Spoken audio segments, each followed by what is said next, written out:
अब क्या बताते हैं, मन तू चल रे सुख के सागर, जहाँ शब्द सिंधु रत्नागर। ओहो, अब क्या बताते हैं, सुख सागर किसे कहते हैं? जैसे कभी कभी इस दास के साथ तो बहुत बार होती है, अकेला बैठा हो, अंदर से एक ऐसी हिलोर तरंग उठती है कि चाहे किसी ने कितना बुरा दास का कर रखा है, कभी उसके प्रति द्वेष नहीं आता उस समय। और ऐसा लगता है सब अपने से लगते हैं, काहे के लिए हम ऐसा करते हैं, काहे के लिए हम ऐसा कर रहे हैं, सब इतने प्यारे से लगते हैं। टोटली कोशिश करके भी उनके प्रति द्वेष नहीं बनता। और वो लहर जब समाप्त हो जाती है उस क्षण के बाद, ज्यों का त्यों खचड़ा फिर बढ़ जाता है, ये कर दूंगा वो कर दूंगा, उसने ऐसे कर दिया ऐसे कर दिया। तो परमात्मा कहते हैं वो कैर की लहर आ गई, फिर वह मेर की लहर तो एक कै थोड़ी देर की थी। तो कहते हैं वह शंखों लहर मेहर की उपजे, और कहर नहीं जा कोई, दास गरीब अचल अविनाशी। वो सुख का सागर सोई, वो सचखंड सतलोक, वहाँ परमात्मा रहता है। मनुष्य सदृश शरीर है, उसके एक रोमकूप में करोड़ सूर्य मिला दे, करोड़ चंद्रमा, ऐसा उसका रूप है। और सभी आत्माएं वहाँ साकार रूप में, हंस रूप में, उनका 16 सूर्य जितना तेजों में शरीर, सुंदर शरीर बन जाता है। न नाड़ी और इस हाड़ चाम से बना हुआ शरीर नहीं है, वो नूर तत्व से बना हुआ है। और सारी व्यवस्था वहाँ पर, बाग बगीचे, सदाबहार वृक्ष हैं, कोई काम नहीं करना, निष्कर्म में वो प्राप्त होती है मोक्ष, वहाँ पर बिना काम के वहाँ मिलता है। तो क्या बताते हैं, मन तू चल रे सुख के सागर, मन रे तू चल रे सुख के सागर, जहाँ शब्द सिंधु रत्नागर। शब्द अर्थ अविनाशी की तरफ, क्योंकि शब्द नष्ट नहीं होता, जैसे शब्द स्वरूपी राम यानी वो अविनाशी परमात्मा। तो वहाँ पर मोक्ष तेरा भंडार है, मोक्ष का वहाँ कभी अंत नहीं। मोक्ष यानी अमरत्व का अंत नहीं। सागर जैसे समुद्र में जहाँ तक भी देखो वहाँ तक जल ही जल दिखाई देता। जब 200 किलोमीटर चला जाता है इंसान जहाज में बैठ के, दूसरी वस्तु दिखाई नहीं देती। ऐसे उस परमात्मा के सतखंड के अंदर सुख ही सुख, सुख ही सुख, वो सुख सागर, सुख का समुद्र है। फिर क्या बताते हैं, यदि तू यहाँ कुछ ढूंढ रहा है सुख, यहाँ तो नमक की बोरी है। कोट जन्म तन भर मत होगे, कुछ ना हाथ लग्या रे, कुकर सुकर खरव्या बोरे, कौआ हंस बुगारे। कोटि जन्म तू राजा की ना मिटी न मन की आशा, भिक्षक ओके दर दर घूम लिया, मिला न निर्गुण रासा। इंद्र कुबेर ईश की पदवी, ब्रह्मा वरुण धर्म राया, विष्णुनाथ के पुर को जाके तू फिर भी वापस आया। इंद्र कुबेर ईश की पदवी, ब्रह्मा वरुण धर्म राया, और विष्णुनाथ के पुर को जाकर तो फिर भी वापस आया। इंद्र कुबेर, इन ब्रह्मा विष्णु महेश की पदवी भी तुमने कई बार पाली, और फिर मृत्यु यही बिरान माटी दुर्गति तुम्हारी फिर हो रही है। तो क्या बताते हैं, असंग जन्म तन मृत्या होगे, जीवित क्यों न मरे रे, द्वादश मधुमैल मठ बोरे, बहुर न दे धरे रे। ओए होए, अभी तक सभी 10वें द्वार पर के ही गीत गा रहे हैं ऋषि। मैं ऋषियों तो लेकर राधा स्वामी और धन धन सतगुरु जितने आज तक के पंथ हैं। और परमात्मा कहता हो तो 12वें द्वार में मालिक पाओगा। 12वें द्वार को पार करके हर एक आधा कबीर पंथी ने किता, कबीर साहब की वाणी में 11वां द्वार पढ़ लिया, उससे के गीत गा रहा है। बस मेरे जैसा ज्ञान पृथ्वी पर नहीं है, बस वहाँ 11वीं खिड़की पाएगी इसने। अरे 11वीं और 12वीं खिड़की नाम से ही सर्वश्रेष्ठ हो गया ज्ञान।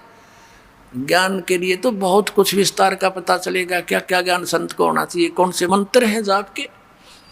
मूल इस सारे ज्ञान को दे करके समझाना है, और ये जीव को इस नाम पर विश्वास दिलाना है कि इस मंत्र से मोक्ष होगा। बाकी सत्संग तो ऐसा समझो जैसे खेत को संवारना पड़ता है, उसको बीज बोने योग्य किया है, और खेत संवार दिया, सत्संग अच्छे सुना दिए, और बीज बोना था गेहूँ बो दी भांग, तो व्हाट इज यूज, के फायदा हो सत्संग का और खेत संवारने का। अब दें सतनाम और सारनाम से मोक्ष होगा, और दें ये उठ पटांग मंत्र, तो यहाँ फेल हो जाएगा वो नकली संत। अब ये जड़ है, इस मंत्र नाम बिना मोक्ष हो ही नहीं सकता, चाहे कितनी बात बना ले।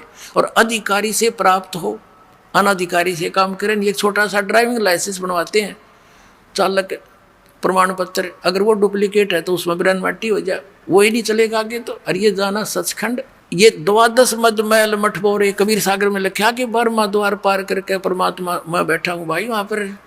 अरे ये 10 मत घाटा जोड़ रहे, एक नकली का घर माठा आ गया वो ढोल पीटा, मेरे जैसा ज्ञान कितना नहीं, मेरे जैसा ज्ञान कहीं नहीं। अब मेरा पट्टा किसका ज्ञान कैसा है, ये सब कहते हैं। और ज्ञान सब ज्ञानड़ी कबीर ज्ञान सब ज्ञान, जैसे गोला तोब का अब करता चले मैदाने। परमात्मा कहते हैं तारा मंडल बैठ कर ये चांद बड़ाई खावे, उदय हुआ जब सूरज का ये स्यों तारों छप जावे। इस परमात्मा के ज्ञान के सामने ये सब अन्य ज्ञान और भगवान ऐसे छुप जाएंगे जैसे सूर्य उदय के बाद चंद्रमा और तारे विद्वान होते हुए उनकी वैल्यू नहीं रहती। कोट जन्म तन भर मत होगे जीवित क्यों न मरे रे, 12 मध्य 12वें द्वार के मध्य महल मठ बोरे। वो सतलोक महल है, वो मठ है, वो स्थान है जहाँ जाने के बाद फिर वापस नहीं आते। बहुर ना दे धरे रे। अब जीवित मरना किसको कहते हैं? जीवित मरना एक तो ये है कि भाई विकारों को त्यागना पड़ेगा। मन तो पता नहीं कि क्या बकवाद खोजा है, इनको हटाना पड़ेगा, इन इच्छाओं का दमन करना पड़ेगा। इस ज्ञान आधार से अपना काम चलाना जोगा परमात्मा अपना अवश्य देगा, ये सत्कर मान लेना। आपने जो चाहिएगी वस्तु वो अवश्य देगा, बिन मांगे देगा, पर देगा वही जो आपको हानिकारक ना हो।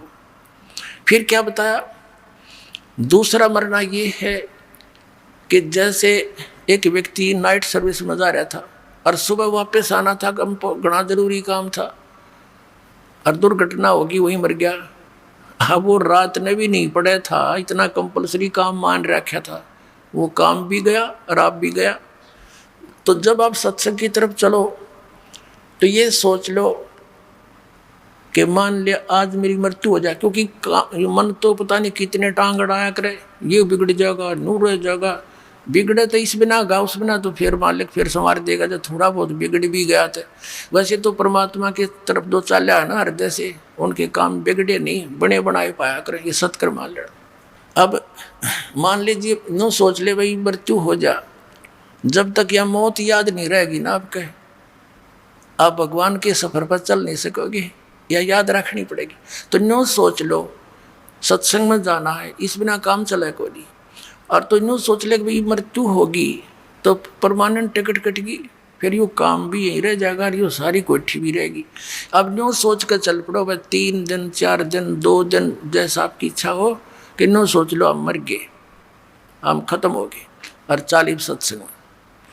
और फिर 2 दिन पाछे मान लीजिए कोई ज़्यादा ही माने आपकी बात को संसारिक विधि से, कोई छोटा मोटा हानि होगी तो उसने फिर पूरी कर लेंगे। या परमानेंट टिकट कटगी फिर क्या करेंगे, फिर भगवान भी गया हर राम भी और काम भी गया।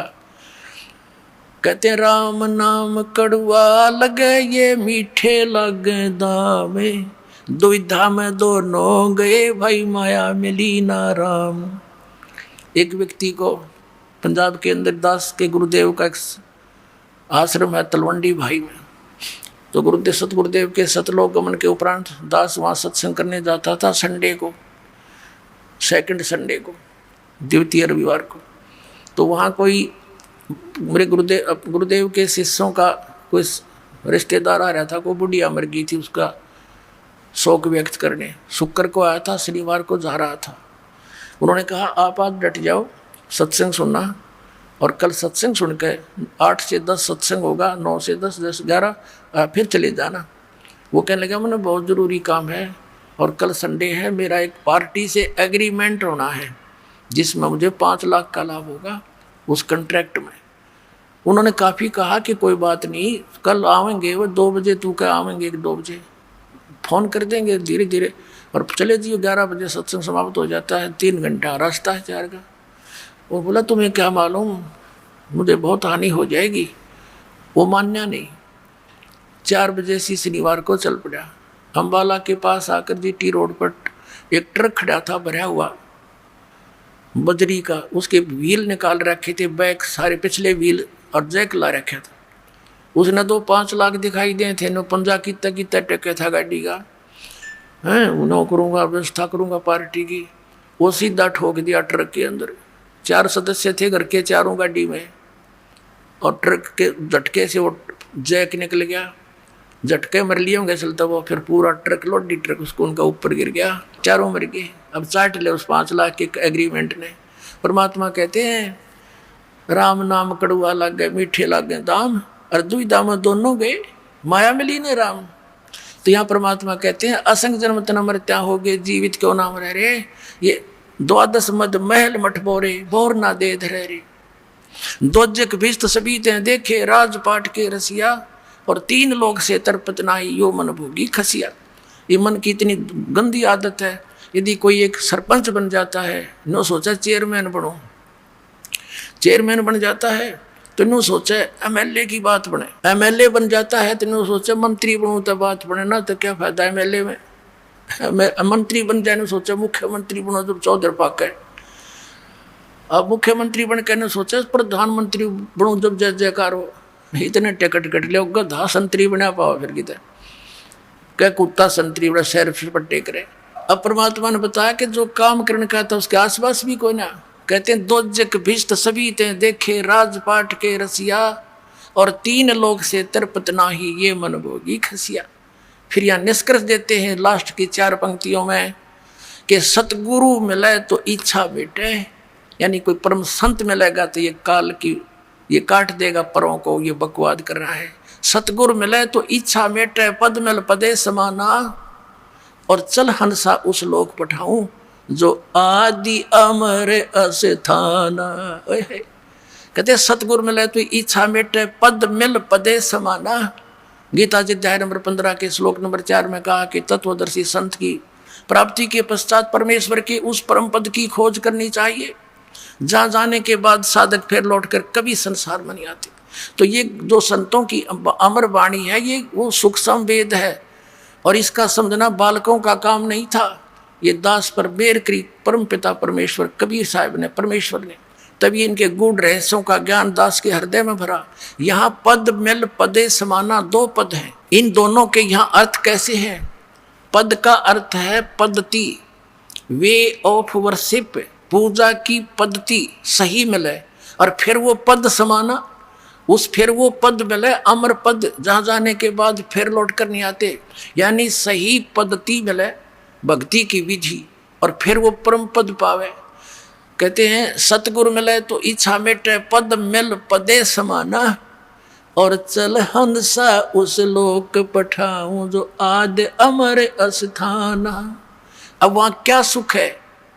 4 मुक्ति जा चंपी करती, माया होरी दासी, दास गरीब अभय पद पर से, वो मिले राम अविनाशी। 4 मुक्ति, ये नकली सुख 4 मुक्ति तुम्हारी होती है, स्वर्ग में जाते हो वो खत्म हो जाती है। वो सुख तुम्हारे चरणों में सतलोक में सदा पड़ा रहेगा, और वो परम अक्षर ब्रह्म मिलेगा जो हम साधना बताएंगे। बोलो सतगुरुदेव की।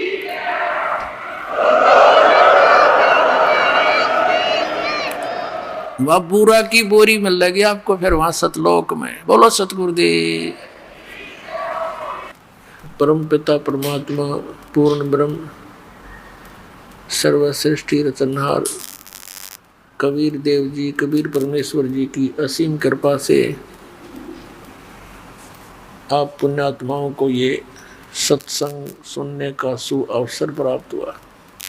सत्संग में आने से प्राणी को ज्ञान होता है, मैं कौन हूँ, मेरे जीवन का क्या उद्देश्य है।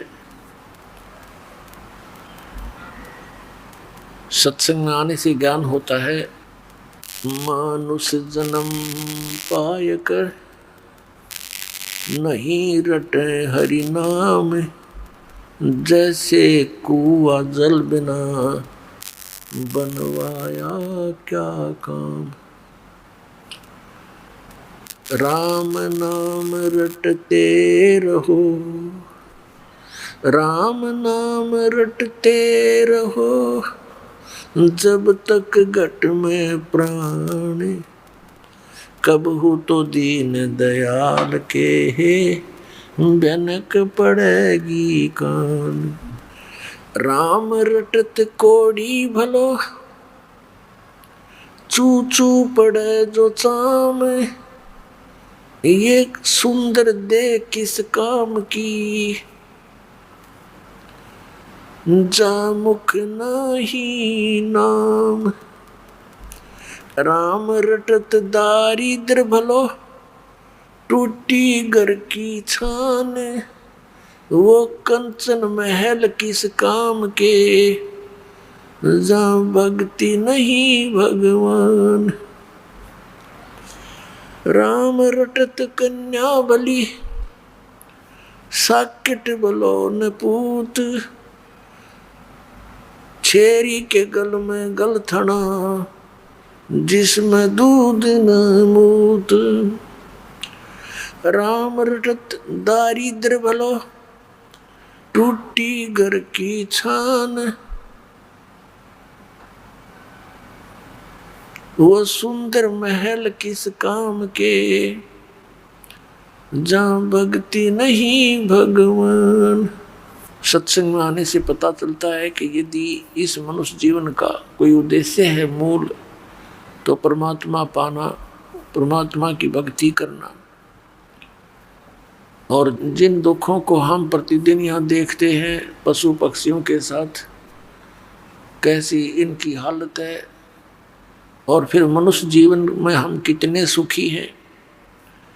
हम सुखी नहीं हैं, लेकिन परमात्मा कहते हैं झूठे सुख को सुख कहे, ये मान रहा मनमोद, ये सकल चबीना काल का, कुछ मुख में कुछ गोद। पुण्यात्माओं, आज का ये जो सत्संग समारोह चल रहा है, ये उस शुभ दिन के उपलक्ष्य में है जिस दिन परमात्मा सतलोक से चलकर यहाँ काल के लोक में आए थे।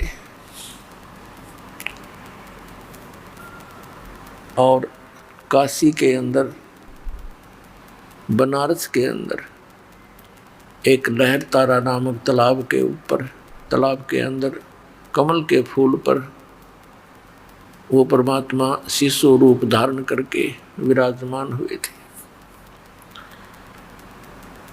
पुण्यात्माओं, सबसे बड़ी गलत धारणा हमारे अंदर ये फैला दी गई थी कि कबीर साहब, कोई कहता था ऐसे उत्पन्न हुए थे, कोई कुछ बातें करता था सच्चाई से दूर, लोक वेद के आधार से परमात्मा के प्रगट के विषय में दंत कथा सुनाया करते थे। वास्तविकता आपके समक्ष इस दास ने जो बताया ये सत्य है, और ये पूर्ण परमात्मा है, सर्व सृष्टि रचनहार है, अनंत कोट ब्रह्मांड के ये कुल स्वामी हैं। पुण्यात्माओं, आप इस तत्व ज्ञान की नजरों से, आंखों से, जिसमें इस काल के लोक को देखोगे, यहाँ एक दिन भी रहना बहुत दुख में है, कष्ट में है। और हमने असंख्य योग हो गए यहाँ पर इस काल के लोक में कष्ट उठातों को। अभी तक हमें इसके विकल्प का पता नहीं था कि इसका कोई विकल्प भी है, इस जन्म और मृत्यु का कोई कष्ट भी दूर हो सकता है। पुण्यात्माओं, हमारे सदग्रंथों में प्रमाण कि एक ऐसी भक्ति है कि वो जन्म और मृत्यु के रोग का नाश कर सकता है, लेकिन उसका ज्ञान हमें नहीं था। उस ज्ञान को बताने के लिए परमेश्वर स्वयं ही आते हैं। पुण्यात्माओं, परमात्मा के विधान में लिखा है कि वो परमेश्वर सतलोक में रहता है, सचखंड में, उस शाश्वत स्थान में रहते हैं, वहाँ से गति करके यहाँ आते हैं, अपनी अच्छी आत्माओं को मिलते हैं, उनको उपदेश देते हैं, ज्ञान देते हैं, और फिर वो उनकी प्यारी आत्माएं, जो अच्छी आत्मा जिनसे वो परमात्मा आकर सीधे मिलते हैं, वो फिर परमात्मा की महिमा को आंखों देखा वर्णन करते हैं। पुण्यात्माओं, जिस समय परमात्मा सतयुग त्रेता द्वापर में आए वो इतिहास नष्ट कर दिए गए। अब परमात्मा कलयुग में आए। अब परमात्मा की रजा से उनके कुछ लीलाएं हमारे पास उपलब्ध रही। उस परमेश्वर ने क्या क्या लीलाएं की और फिर हमने अपने उन सदग्रंथों में देखा जिनको हम प्रमाणित मानते हैं, पवित्र चारों वेद, पवित्र श्रीमद् भगवत गीता, पवित्र पुराण, उन्होंने भी समर्थन दिया कि कबीर परमात्मा है, वो ऐसी ऐसी लीलाएं करता है, वो कहाँ रहता है, वो कैसा है। पुण्यात्माओं, अभी तक जितने भी संत और पंथ, मंडलेश्वर आचार्य, शंकराचार्य, ये सभी चाहे वो हिंदू धर्म के हैं, चाहे वो मुसलमान धर्म के हैं, चाहे वो ईसाई धर्म के हैं और चाहे वो सिख धर्म के हैं, सभी ने परमात्मा को निराकार ठहरा रखा है। जबकि हमारे सभी सदग्रंथों में परमात्मा साकार है, मनुष्य सदृश्य है। पुण्यात्माओं, जिन महापुरुषों को यही ज्ञान नहीं था परमात्मा कैसा है, तो क्या उन्होंने भगवान पाया होगा? नेवर, कभी नहीं। अब आपके रूबरू सदग्रंथों से प्रमाणित करते हैं कौन है परमात्मा, कैसा है वो प्रभु, वो साकार है या निराकार। सबसे पहले आपके रूबरू करते हैं पवित्र बाइबल को। ईसाई धर्म के श्रद्धालु कहते हैं गॉड इज फॉर्मलेस, परमात्मा निराकार है। मुसलमान धर्म के श्रद्धालु कहते हैं परमात्मा बेचून है, बेचून में निराकार। और कबीर साहब कहा करते खोजत खोजत था किया आर कहा बेचून। खोजते खोजते परमात्मा को थक गए, हार के कह दिया भगवान तो निराकार है, वो दिखता को नहीं। इसी प्रकार इन वेदों के जानकार माने जाने वाले, विद्वान माने जाने वाले हिंदू धर्म के ये आचार्य, शंकराचार्य, मंडलेश्वर, गुरु, संत, महंत, ये भी कहते हैं कि परमात्मा निराकार है। पुण्यात्माओं, ये हमारे हिंदू धर्म के जो आचार्य हैं साथ में ये क्या कहते हैं कि परमात्मा मूलभूत रूप में तो निराकार है और जब वो पृथ्वी पर आता है से शरीर साकार हो जाता है, जैसे श्री कृष्ण श्री राम रूप में, और वैसे मूलभूत वो निराकार है। तो इसको कहते हैं अज्ञान, लोक वेद, दंत कथा। इन धर्म गुरुओं से ये पूछा जाता था कि ब्रह्मा विष्णु महेश की भी जन्म मृत्यु होती है, तो ये कहते थे नहीं, भगवान शंकर और भगवान विष्णु की कोई मृत्यु नहीं होती है, अजन्मा है, सर्वेश्वर है, महेश्वर है, सर्वशक्तिमान है। और चारों वेद भगवान विष्णु की ही महिमा गाते हैं। ये समागम चल रहा है कि परमात्मा सतलोक से चलकर आते हैं। तो दास इस सत्संग के माध्यम से ये दृढ़ करना चाहेगा कि परमात्मा का आगमन पृथ्वी पर कैसे हुआ कलयुग में। जब तक हम भगवान को नहीं पहचानेंगे पुण्यात्मा, हम भक्ति कर नहीं सकते, चाहे कितनी बात बनावा।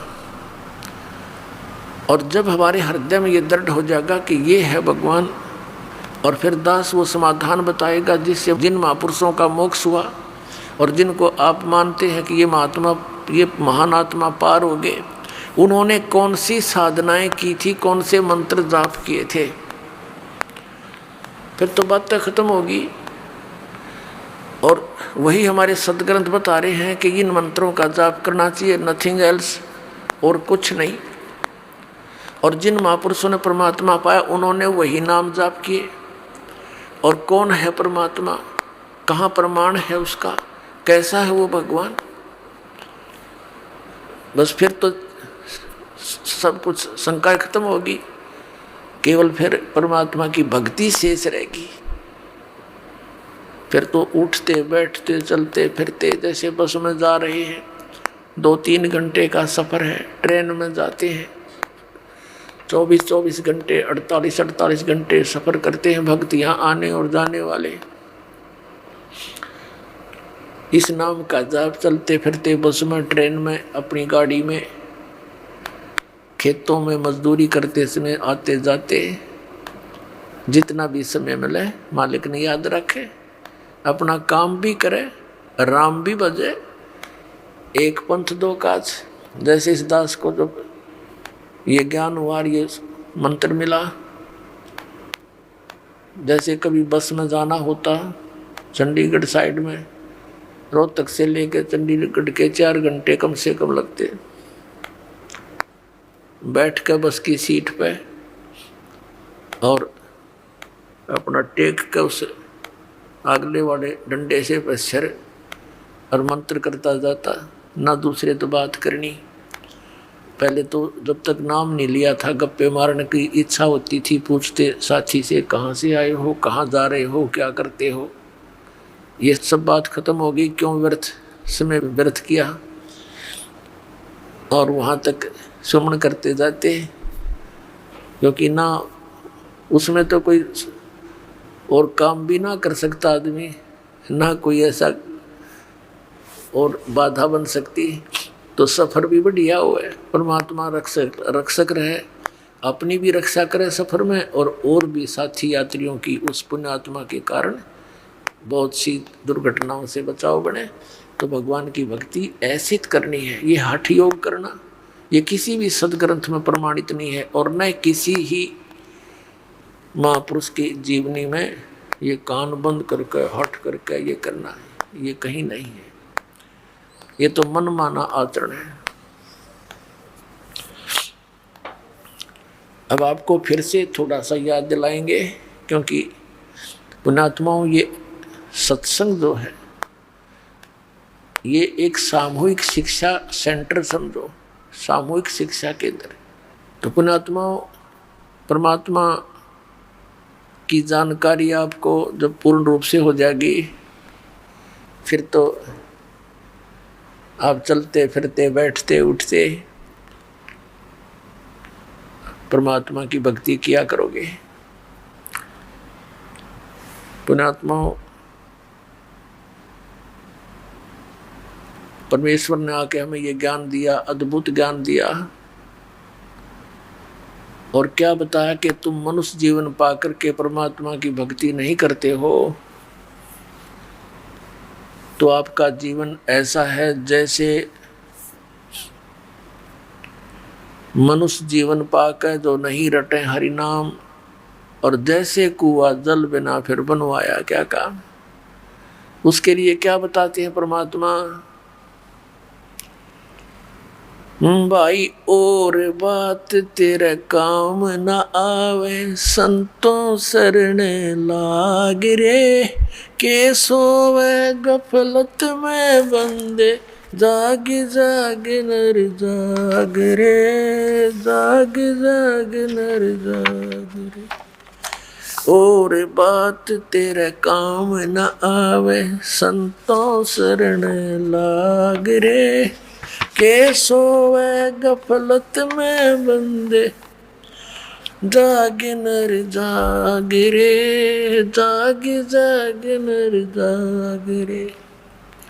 उठ सवेरे उकावर लिया, के जाग्या नर भाग रे, उठ सवेरे हुक्का भर लिया, के जाग्या नर भाग रे, शुक्रम करा ना करी रे बंदगी, फूटे तेरे बाग रे, फूटे तेरे बाग रे, और बात तेरे काम न आवे, संतों शरण लाग रे। के सोवे गफलत में बंदे, जाग जाग नर जाग रे, जाग जाग नर जाग रे। इस तन सराय में जीव मुसाफिर, यो करता रहे दिमाग रे। इस तन सराय में जीव मुसाफिर, करता रहे दिमाग रे। रात बसेरा कर ले डेरा, चले सवेरा त्याग रे, चले सवेरा त्याग रे। और बात तेरे काम न आवे, संतों शरण लाग रे। के सोवे गफलत में बंदे, जाग जाग नर जाग रे, जाग जाग नर जाग रे। उमदा चोला बण्या अनमोला, ये लगे दाग पे दाग रे। उमदा चोला बण्या अनमोला, लगे दाग पे दाग रे। 2 दिन की गुजरान जगत में, क्यों जले बिरानी आग रे, क्यों जले बिरानी आग रे। और बात तेरे काम न आवे, संतों शरण लाग रे। के सोवे गफलत में बंदे, जाग जाग नर जाग रे, जाग जाग नर जाग।